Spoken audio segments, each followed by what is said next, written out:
तर भारतातली सगळ्यात गिड्डी मस आणि मोठा रेडा निप्पाणी झालता. तर नेमकं हे खरा काय खोटा हे बघण्यासाठी आम्ही निप्पाणला गेलो. मामाना असं काय बोलला की मनालाच लागलं. येताना अंधारात आमच्यासोबत असं काय मोठा विषय हे कधी वाटलंच नव्हतं. तर तिथून येताना काय काय आणलो चला दाखवतो. तर आज इंटरनलचं पेपर होतं म्हणताना पहिल्यांदा गेलतो कॉलेजला. अजून पेपरला लेट होतं म्हणताना मॅडम स्पोर्ट्सची मीटिंग घालते. मग पेपर झाल्यावर संध्याकाळी हलसीनार फॅक्टरीमध्ये कृषी उत्सव बघायला गेलतो. मग गेल्या गेल्या इथे ठगरच्या शर्त्या चालू होत्या. मग दिसलं एक कोटीचं हत्यार. मग या सगळ्या उत्सवचं आकर्षण म्हणजे ही मसच आहे. मग त्याच्याच बाजूला हा मोठा रेडा पण थांबलेला.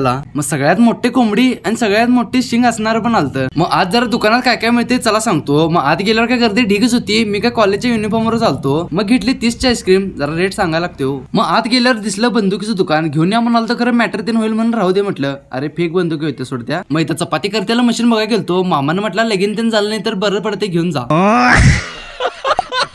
मग गेलतो सगळ्यात आवडती जागा म्हणजे खायला. मग खाऊन तीन झाल्यावर परतलो घराकडे जायला. येऊस तोपर्यंत काय गर्दी ढिगच झालती. मग जे आम्ही आज जाताना ठगरच्या टक्कर चालू होत्या त्याचं प्राइस वाटालती. मग सगळं बघून परत लाव घराकडे. ह्या उत्सव मधनं एकच खरेदी केला ते म्हणजे म्हशी धुवायचा साबण. तर घराकडे परत येताना एक अँब्युलन्स चालली ती आणि अँब्युलन्सला कोण वाटच दिलं नव्हतं. तर व्हिडिओ आवडल्यास लाईक आणि गावाकडच्या मुलग्याला फॉलो नक्की करा.